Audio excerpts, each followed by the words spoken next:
It's a wonderful honor to welcome Professor Claude Fischer of UC Berkeley once again to this program. The last time that we conversed together, we discussed your wonderful book, The American People. And now it's not just one, but two books that we are discussing. One is The Bell Curve by Richard Herrnstein and Charles Murray, which is celebrating its 30th anniversary of publication. And the second book is Inequality by Design, your response in collaboration with your Berkeley colleague, namely Michael Hout, Martin Sanchez Jankowski, Samuel R. Lucas, and Swindler, and Kim Voss.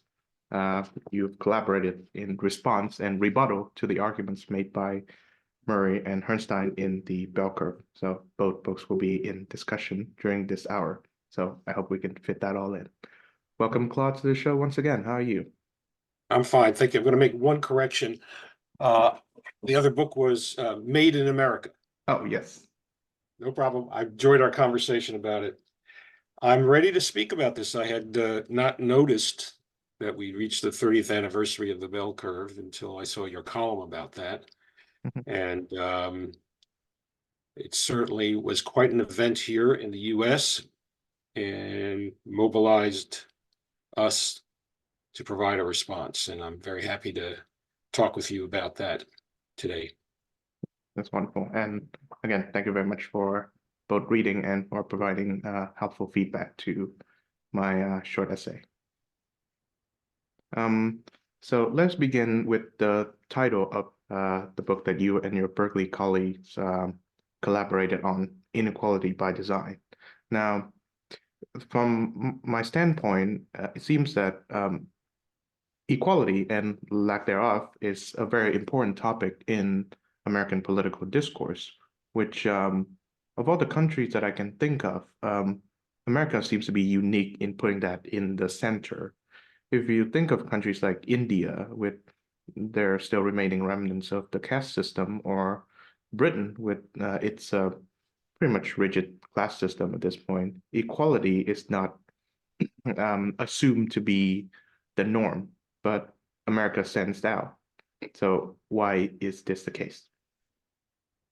Well, I think you make a good point in raising the larger cultural historical background. And the principle of equality has been a great principle in the United States for many years. Though I will emphasize that the nature of that equality philosophy focuses very much on the issue of equality in terms of standing as a citizen, and much more in the political realm rather than the economic realm. And it showed up early in American history, as we know from the writings of travelers in the United States in the 19th century, in the form of refusal of Americans to indulge in European habits of bowing to their quote unquote superiors. So a lot of the American equality ideology has to do with respecting the person, granting all people equal say, even perhaps granting people all people equal expertise. The issue of the economic inequality, equality or economic inequality, I think has been particularly sharpened in the United States for two reasons. One is the contrast between the economic inequality and this sort of earlier political, or you might say human equality ideology. It's made it much more painful. And then in American history, the levels of economic inequality have sharpened considerably in the last few generations.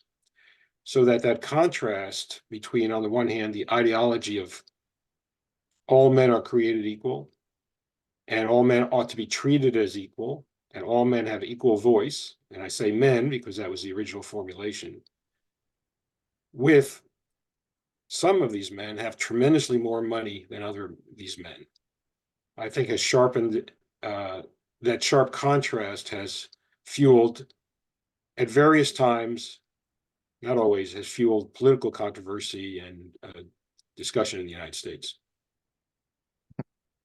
Right. And of course, this notion of equality is sometimes has to be contended with the notion of merit. I believe it was Thomas Jefferson who invoked the notion of a natural aristocracy of talent. And recent years, there's this push from, I think, the right about how affirmative action in higher education facilities erases this notion of merit by putting race at the forefront. This is title of a book released last year, When Race Trumps Merit, amongst all things. But putting race out of the question for one moment, so how does the notion of equality how can that be reconciled with the notion of merit, as in those who are better at certain abilities and skills are, well, they get to the top, so to speak. Okay, I'd like to separate the issue, as we try to do in our book, Inequality by Design, into two particular kinds of questions or foci. One is, to what degree is merit rewarded appropriately?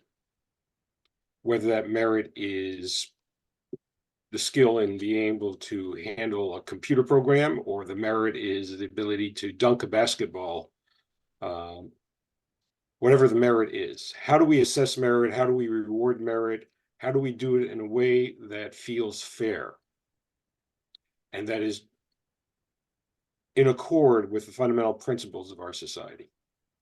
A second question is, what should the reward for merit be? How great should it be? Even in a fair system, let's assume for purposes of this second topic that we have a fair system. How great a gap ought there to be between the talented and the untalented, however measured? And that can be, again, how much should a CEO of a big corporation make compared to the worker on the line? Even if we were to grant that the CEO has a number of skills that the factory worker on the line does not have, or how much more should the successful basketball player get than the coach at a small high school someplace? Those are two different questions, and different societies have answered these in different ways. One of the major things we try to do in Inequality by Design is to reorient the reader from a focus on the first question, which is, do the people with merit get ahead? How do they get ahead? How do we know they are meritorious? What systems do we have for permitting merit to be rewarded, and so on? And get them to focus on the second one, which is, whatever the result of the competition for success in the society, how big a gap ought there to be? Should the failure starve in the streets or just live in a more humble home? Should the successful have 2 or 3 yachts, or just one yacht is enough? That's a different kind of question, and societies have answered that very differently, even within just the Western world. There's a huge difference between the United States, which has now for a number of years been the most economically unequal society in the Western world, and otherwise similar Western societies, whether they are the Northern European countries or the Central European countries, or even Canada and Australia, which are quite similar to the United States in historical background. So I would make that distinction, and we can talk about either one, but one is, how do we make sure that merit is properly assessed and rewarded, versus what difference should meritorious success make? Okay. So the bell curve, it's so I think these days most discourse focus on I think the 12th and 13th chapters of the book, which deals with ethnic inequalities in relation to IQ and ethnic differences in cognitive ability. That's the respective titles of the chapters. But the focus of these two chapters, I think, and perhaps a little misreading of the two chapters, I think takes away from the entire book, which I've argued in the my essay. it overlooks the argument of the book, which I think is way more troubling, is the argument that Herrnstein and Murray um, proposes is that if you are above, if your IQ score is above a certain threshold, then you are almost guaranteed for success and stability in your life, and even prosperity. And if your IQ score falls below that, then you're guaranteed a life of trouble and you know and disrepute and poverty amongst other factors, which given someone who like me believes in the American message of everyone deserving an equal share of opportunity to get ahead, that strikes me as very troubling. And I actually think that Inequality by Design, your book, which you authored with your Berkeley colleague, addressed this problem head on.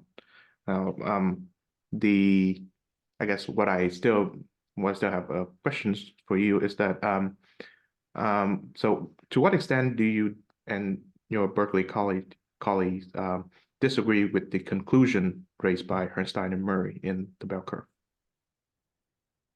Okay, so let me step back a bit as someone who lived through the controversy of that period.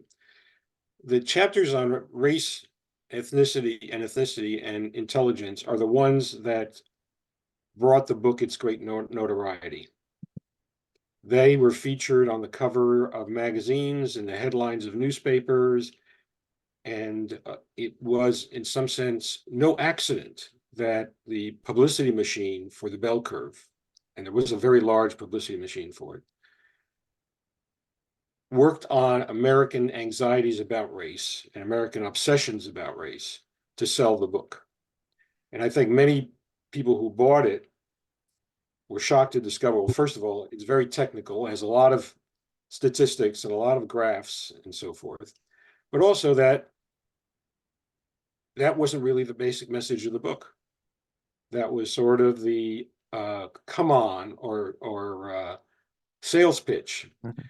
The basic message of the book was, and you stated it, I'm going to state it a little differently, which is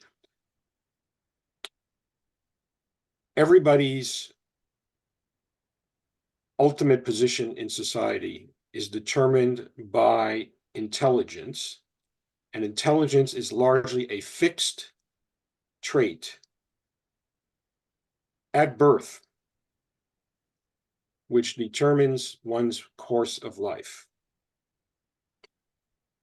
To support that argument, they do a statistical analysis of a survey, which we in our book totally replicate, and we describe the problems in their analysis, the errors in their analysis, but they use the statistical analysis to contrast the people who score very low on a certain version of a certain kind of intelligence test versus the ones who score quite high. Now, what they find is not quite what you summarized, which implied a very inevitable fate for people who score very low on this test versus people who score very high on this test. In fact, they show there is a connection between scores on this test and subsequent experience in life in this particular survey, for this particular population, but it's hardly as determinative as your gloss on it was. In fact, the test scores don't differentiate that much. They do differentiate, but they don't differentiate that much. And one would say more accurately, not that one is fated on the one hand to have a failed life by a low score, or blessed to have a very successful life by a high score, but just that it provides a big advantage, according to their argument. We go on to disagree with the weight that is put. Well, let me back up. First of all, we have an extended analysis about the whole intelligence measuring IQ testing industry that we raise real doubts about. We also look very closely at the particular data that Herrnstein and Murray used and find that particular test and that particular administration to be highly questionable on many technical grounds as well as conceptual grounds, including something as trivial as that we can show that in the data, many of the young people who took the test were not serious about taking the test. They were being paid however much they scored, and a significant number of them blew it off, did not take it seriously. Which brings up the point that there's a whole host of other things that affect people's outcomes in life. And one of them can be people's seriousness, people's emotional stability, people's maturity. And the test scores in some ways reflected that, whether people really bothered to test, to sit in that room and answer hundreds and hundreds of school test-like items.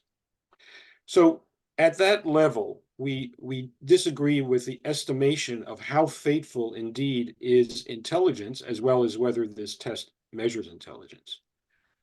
But then we go on and try to pull back to the bigger picture. And the bigger picture is, what are the social circumstances that determine the ground rules for competition in the society and the rewards and penalties for doing well or poorly in that competition? And that is where we argue the great leverage exists for understanding inequality, understanding both differences between societies in their inequality and differences between individuals and their fates in a race that involves inequality. Yes, so the test which you're referring to is the Armed Forces Qualifying Test, or AFQT. So I'd like to bring up this quote from the Inequality by Design book. So if we were instead to accept Herrnstein and Murray's premise that the AFQT measures native intelligence, these results would imply that as people age from teenagehood into young adulthood, they become stupider. Only teenagers might buy that explanation, which I find to be the funniest line in any social science book ever written. So whoever can claim credit for that, I salute you. But you bring up a good point in that Bernstein and Murray seems to limit their concept of intelligence based on the ability to take tests. So the AQT being an example. So what is your alternative definition of intelligence? Well, there are alternative perspectives, and one of them is to differentiate, and people have used the phrase of multiple intelligences. That is, there's a way of, let's put it this way, people differ in the extent to which they're able to handle, let's say, analytical problems. Some of them are particularly good at verbal analytical problems, some are better at visual analytical problems. Then there are people who are more or less able to handle social circumstances. There are people who are more or less able to handle their own psychological circumstances.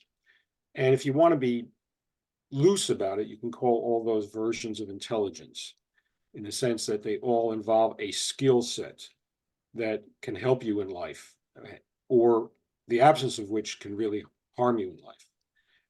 And my inclination would be, outside of casual conversation, where we could throw around a term like intelligence, but in actual serious conversation, to focus on what kinds of skills are we talking about. And there are a set of things that we could put under the category of cognitive skills: reading ability, numerical ability, analogical thinking, and so forth, imagination, creativity. And I think in any serious effort to discuss these issues substantively and maturely, one ought to be very clear about what one is talking about. And that has consequences. So, for example, just to take casual anecdote, we have extremely successful people in our society. If we measure success by wealth, accumulated assets, and so forth, who are maybe close to functionally illiterate, but are geniuses on the sports field. And then we have people who are very good analytically in certain kinds of analytical tasks that are related, let's say, to the computer world, who have become very successful, who have the emotional maturity of a 10-year-old. And in some cases, the life experiences of an emotionally overwrought 10-year-old.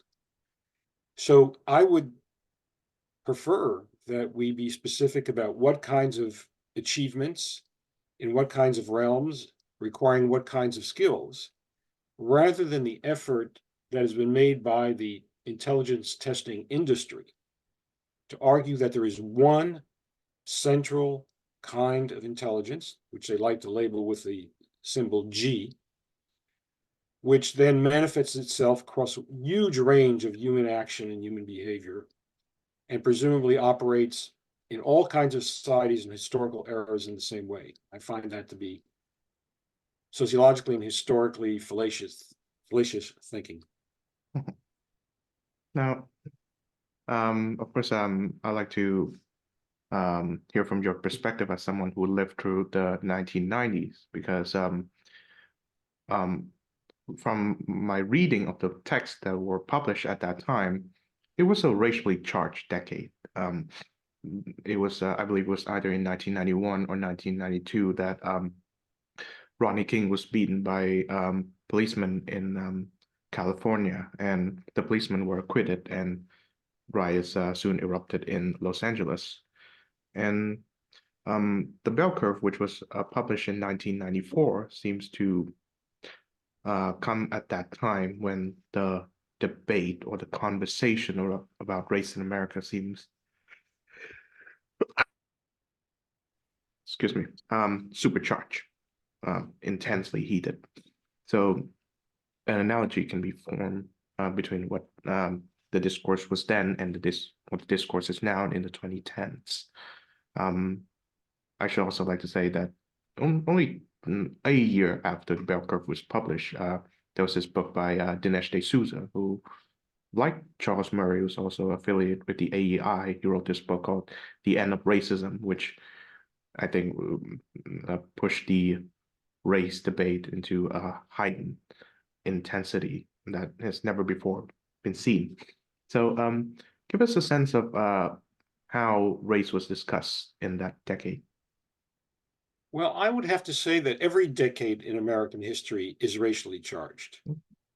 And there are precedents to the bell curve controversy. Without, just off the top of my head, the 1890s, which were marked by a Supreme Court case in the United States that legitimated segregation, was also fueled by the rise, and now we see the re-rise, but the rise of quote unquote scientific racism, and a very popular selling book by a man named Madison Grant that argued for very clear racial hierarchy in fundamental abilities. I'm not sure he used the word intelligence, but he was alluding to the same sort of things: capacities, abilities, level of civilization of different peoples, in which white Europeans, Anglos in particular, were at the top of the hierarchy and Africans were at the bottom. There was a controversy in the 1920s in the United States, which led to the closing of immigration in the United States, which took for granted that African Americans were at the bottom of the ability pyramid, but also argued that the immigrants from Eastern Europe and Southern Europe, the Italians, the Poles, the Jews, were also inferior to those peoples who had settled America a couple of generations earlier, the Germans, the Swedes, the Dutch, and so forth. And then in the 1960s, a Harvard education professor named, now whose name I block on, Jensen. Yeah, Arthur Jensen, yes. Arthur Jensen published a book focused again on intelligence tests and made an argument not dissimilar from the Herrnstein and Murray argument and received criticism back, including from his Harvard colleague, Christopher Jenks.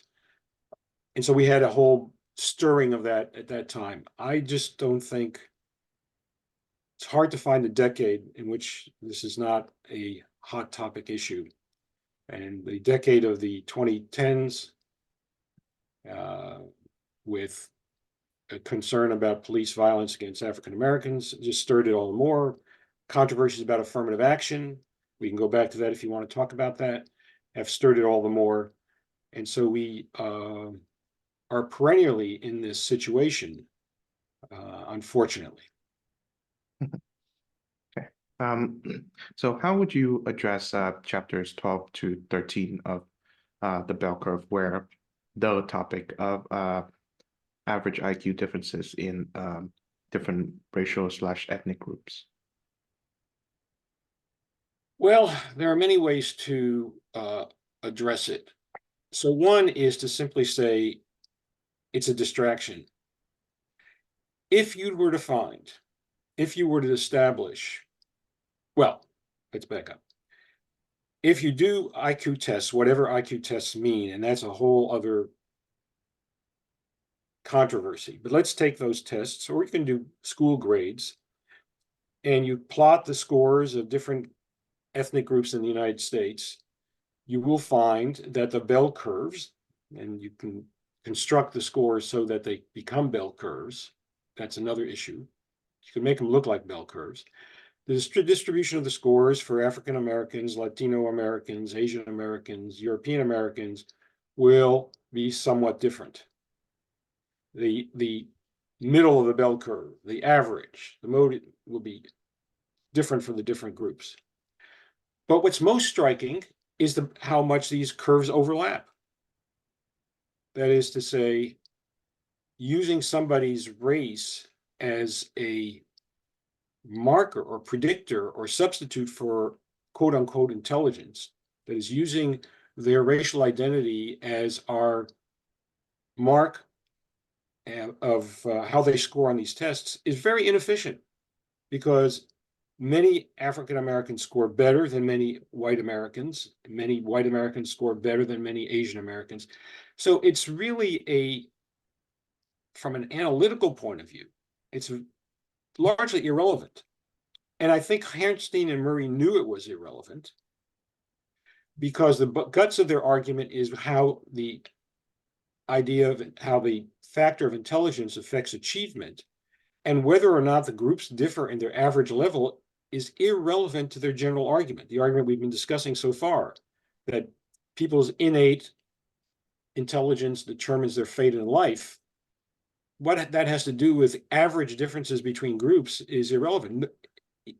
Even, for example, if you found average differences between Northerners and Southerners, rural people and urban people, it would be a curiosity, but it would not be very significant in terms of either understanding on inequality, or significant in terms of the policies you might want to invoke. So that's one set of answers, that it's really a distraction from the analytical problem. The second thing is, if you are interested, just for curiosity's sake, about average levels of average differences in intelligence, the argument that Bernstein and Murray, and that past quote unquote race scientists and current race scientists would have you believe, is that these are differences that are connected somehow genetically, with the same genetic markers that lead to different skin color, different hair quality, and so forth. And they are fixed, and they then determine why, on average, these groups do better or worse than each other.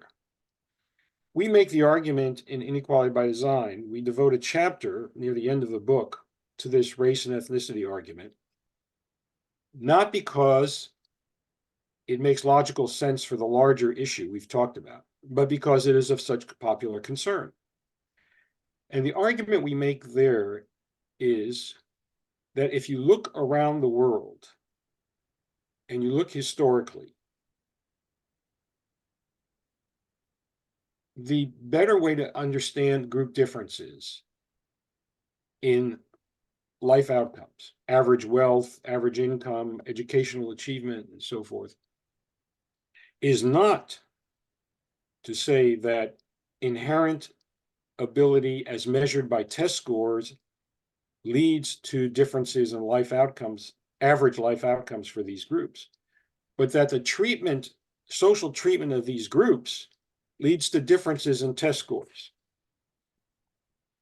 And there's a table in the book which tries to put together a whole set of studies from around the world comparing different ethnic groups within each society. And what you discover is where groups are subordinate, their test scores are low, even irrespective of race. So one of the dramatic examples we talk about in the book is the example of a group in Japan that is historically done poorly economically, and done poorly on these test scores. It's a group that's been discriminated against, a group that has been historically a serf class, and that group is Koreans. Koreans in the United States are considered one of these above average groups. And yet in Japan, they've been historically considered a below average group. Why the difference? The difference is in the history of Koreans in Korea, Japan, and the United States. And you can make similar analyses, for instance, of Jewish immigrants to the United States in the late 19th century and early 20th century. Everybody was convinced they were intellectually inferior. 3 generations later, they're put on the side of the intellectually advanced group. You can talk about differences in groups in caste differences in India. You can talk about differences between Arabs and Jews in Israel. Around the world, it seems like the best explanation for why there are group differences is the social location of the group affecting how their children do on tests, rather than some inherent intelligence difference that affects how their children do on tests and affects the success of the group. Okay. So that table that you talk about is Right there. chapter 8, table 8.1, page 192 of the book. So in regards to that, I believe at least in the political beliefs of Charles Murray, he's a libertarian, so he does not believe much in government intervention. I don't know much about Bernstein, but I know that the bell curve was written at a time when the general attitude shared across the two parties, Republicans and Democrats, were that government intervention is misguided, and affirmative action, for example, is one of those misguided programs. And I suppose the bell curve in this explanation kind of shows that with whatever interventions that you make in regards to putting, say, Black prospective college students into university campuses is futile, so to speak. That's their argument. But nevertheless, I wonder, how would you assess the process of the affirmative action, at least when it comes to putting Black youngsters and all that in college campuses and other places? Okay, so let me say a few things before I narrow in on your specific question. One is that Bernstein and Murray are not totally libertarian. Their policy proposal at the end of the book for dealing with these poor, unfortunate people who are doomed by, in their view, are doomed to failure in life by their poor intelligence is a guaranteed annual income. So they, it's really charity on steroids is what they recommend. Secondly, the idea that intervention is futile is highly debated, and I would say most academic experts discount it. So a lot of the discussion has to do with, before we get to affirmative action, just the idea of whether providing enrichment for young people from disadvantaged families, they could be white families, they could be black families, has any success. Because if it is true that everything is determined by intelligence, and intelligence is determined by genes, then giving 3-year-old children enriched preschool programs, for example, or providing extra summer instruction for elementary school students is a waste of money, because nothing you do will change their fate. Their fate was determined before birth. I think the consensus is that the research literature shows that's wrong. This was part of the controversy going back to the 1960s around the Jensen argument. But I think the consensus now is there are some programs that fail. There are some programs that succeed. But the bottom line is that intervention can work.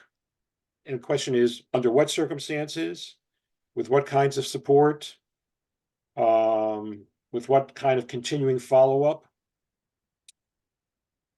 Okay, now to the affirmative action debate particularly around universities.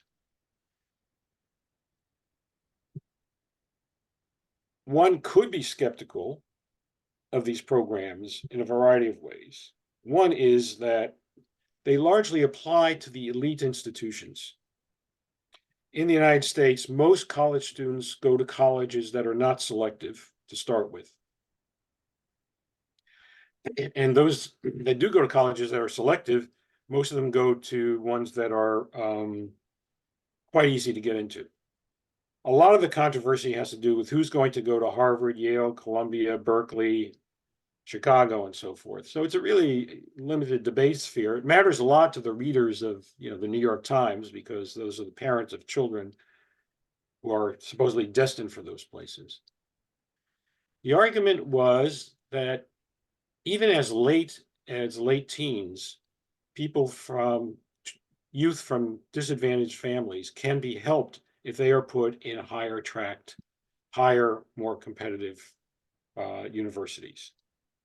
And there's been a lot of controversy over that. And I don't consider myself an expert on the current state of knowledge. I think the short answer is it can work under the right circumstances.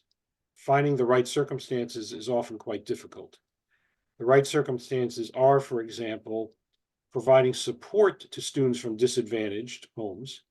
And again, I would include students from poor white communities as well as students from poor black communities, if there is some effort to help their adjustment to the college situation, for example. So is it the best way to invest our resources for creating equality? I'm not sure. Is it futile, the way Herrnstein and Murray say? I'm sure they're wrong. Now, one criticism that I can launch at the bell curve is that by solely focusing on intelligence, they are ignoring the other factors and qualities that are not like innate in one's individual, but can be improved over time, like certain virtues and I guess what it can be grouped in the sphere of social capital. And this is where I think culture matters, at least in my view. There are certain people who disagrees with the conclusion as well as the methodology of the bell curve. They would point out that in cultures where children are more likely to succeed in life, say the East Asian culture, parents are for the most part they for the most part encourage children to work hard at school and to earn good grades. I know mine did. And they would point to a phenomenon within Black culture called acting white, so to speak, where if you are Black and you do good at school, then your peers would ostracize you because they think that you're trying to become like the white people. So how much stock do you put into this particular strand of argument?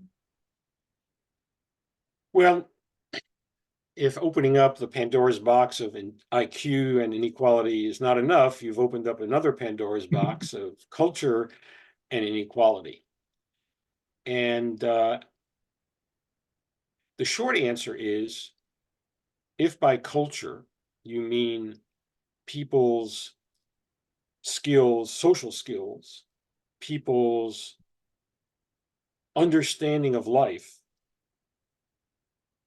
people's rules of habits and rules of thumb, then it is, of course, quite important. And one of the most important things to do to succeed in school is to have the self-discipline to sit still in a chair for hours at a time. I would say at the elementary school level, that's probably the number one skill you need to have. And you can easily imagine that not only do children vary in their energy level, and therefore their ability to sit still, they also vary in the way they've been raised and their ability to sit still and pay attention and look in front of the classroom. And that will make a big difference in how they succeed. And this is one reason why the bigger gap is the male-female gap in school. And people don't often talk about these kinds of cultural or intelligence explanations for why girls do so much better than boys in school. But that's a big gap, and it has to do with these other kinds of qualities, including self-control, submissiveness, discipline, and so forth. And to the extent that these are not only related to gender differences, but are related to group differences, let's say Asian versus non-Asian, they will have consequences in a society that is structured. Again, I have to emphasize this, a society that is structured to reward those kinds of habits, okay? So we have a society which is structured to reward sitting still, listening to an adult, doing what the adult tells you to do. And if you do that well for several years, from age 4 to age 10 or something, you're really positioned to succeed in our society. Now imagine another society, one in which success involves the display of physical prowess, aggression, short temper, and so forth. We would reward a whole different set of skills. So again, in our society, which rewards people for these kinds of self-disciplined habits, things like doing your homework every night makes a difference. And parents who can get or insist that their kids do their homework every night will have much higher success for their children in life. The connection with ethnic and racial background is the questionable here. We know, for example, that within certain racial groups, there are huge variations in exactly these kinds of habits. There is large variation we've seen in the United States among Asian immigrants between the Northern Asian, Southeastern Asian, and subcontinent Indian, Pakistani immigrants. And certainly for the East Asian immigrants, the difference between Laotians who've come to the United States and Japanese who've come to the United States is huge. And it's not a racial thing. It can be it's a historical and cultural thing. So that's a complication to get confused by the race issue when you've decided you're talking about the cultural issue. And we see some, I mean, you can, Northern Italians versus Southern Italians. I mean, it's another common thing. The Irish versus the English and the Welsh. There was a time in which Irish was considered as inferior or quote unquote race as African in American experience. So that's one whole issue. One way of thinking about what the problem you've raised, which is cultural habits matter. The connection between cultural habits and race or place of origin is quite fuzzy, and we confuse ourselves if we focus on the racial category and the ethnic category rather than the cultural details. A second major problem with that analysis is that these cultural things are malleable, changeable in ways that neither racial features are nor something genetic is supposed to be. So there is the prospect of cultural shifts, learning new habits. So let's put it this way. Your great grandfather may have been illiterate and been a sharecropper in the South. And in the life of a sharecropper, doing book work is a waste of time, especially a Black sharecropper in the South in the 19th century. An extra day spent trying to figure out McGuffey's Reader compared to going out and helping pick cotton is irrational. And you can easily imagine the parents of that day thinking the best for their children, emphasizing the things that will pay off versus won't pay off. 100 years later, it becomes possible for the middle class great-grandchildren of that sharecropper to teach a different lesson to their children, which is a day spent or an hour spent reading a book will pay off in the long run a lot more than running around the block with your friends or shooting baskets. So if it's culture that matters, that is habits, ways of seeing the world, understandings of the world, that is something that is changeable and malleable. I'm not saying easily, because these habits are inherited from generation to generation, but they're possible in ways that the Herrnstein and Murray argument of the fatalistic argument that genes are totally determinative is not malleable. Okay. I'm somewhat reminded of that show of Fresh Prince of Bel-Air. There's this one clip that stuck to my mind when Will Smith, who now lives with the Banks family in obviously Bel-Air from his place of origin in West Philadelphia, he asked one of the Banks's kids, why do you have the timetable? Because her time is spent between schoolwork and other extracurricular activities, and the girl asked him back, well, do you have a timetable? And Will Smith says, yes, the TV guy. So there's a difference between the culture of Will Smith and the culture of the Banks, where timetables are concerned. Nevertheless, and I think this is where we can end on. The bell curve was written in the 90s, where at a time when both parties were committed to a form of globalization, which I always take to be the Americanization of the world.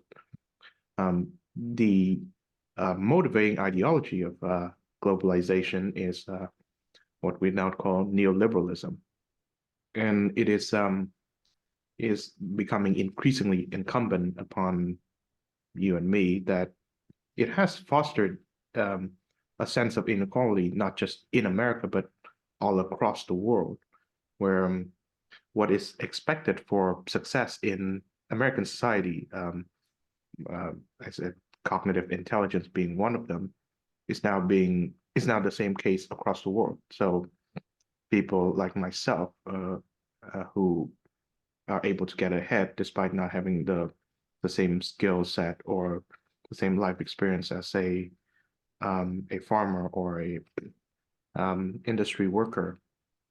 Nevertheless, the farmer and industry worker who are better at myself at various other things, they may not have the same set of opportunities as I am. And in some ways, Charles Murray kind of addressed that quandary in his 2012 book, Coming Apart. But he doesn't offer much in the way of a remedy or solution. And what we get is noxious strand of populism, not just in America, but in this part of Europe where I'm from, where I'm staying, sorry. So going back to the title of your book, Inequality by Design. So if this inequality is designed, then how shall we redesign it so as to be more equal? Well, the time we were writing that book was the years following the success of the Reagan Revolution in America, which the label neoliberalism has been applied. I don't like that label so much. I think it's free market ideologies. And certainly the sense that the free market is the solution to everything is an American ideology, even more than is English in its origins. It's been pushed by the American hegemony, cultural hegemony in the world. And it proposes, in principle, even more of a sort of race of everyone against everyone as the best way to organize a society. We argue in our book, Inequality by Design, that we have alternatives available to look at, even within just the Western world. There are great differences between the levels of equality and inequality in countries like Sweden, Germany, the Netherlands, and the United States, and a couple other of the sort of free market ideological societies, again, largely the Anglo societies. The UK is not that far behind the United States in inequality. But there are alternatives that seem to work perfectly well. Well, perfectly well for most of the society, maybe not for the top 2%, but work pretty well for most of society. And so when we say inequality by design, we argue that countries make political decisions that structure inequality. The ideology that Bernstein and Murray represent, and that the free marketeers represent, implies that all this is a natural phenomenon. All this inequality that we're seeing, the difference between the 99% and the 1%, the difference between the rich and the poor, is a result of natural forces. Moreover, they argue that whenever government intervenes in the market, it's always for the collective worst. It reduces the pie that everybody has to divide. I think that is empirically wrong. And I think their sociologists, comparative analysts have shown it's empirically wrong, that government action, which is where the voice of the people is presumably expressed, can narrow inequality, can make the competition fairer. That's, again, there's two issues. How fair is the competition? And then what's the resulting level of difference between the winners and the losers? And policies can make a huge difference. We see that in the specific history of the United States, which we talk about in our book, but we can see it by comparisons to other Western countries. And that implies that it is within the grasp of the citizenry, if it can see clearly and organize clearly, to make long-term differences that, while still allowing people to be rewarded for whatever skills they have, from coding computers to shooting basketballs, they can still be rewarded for their skills, but in a society which is fairer and has less disparate outcomes.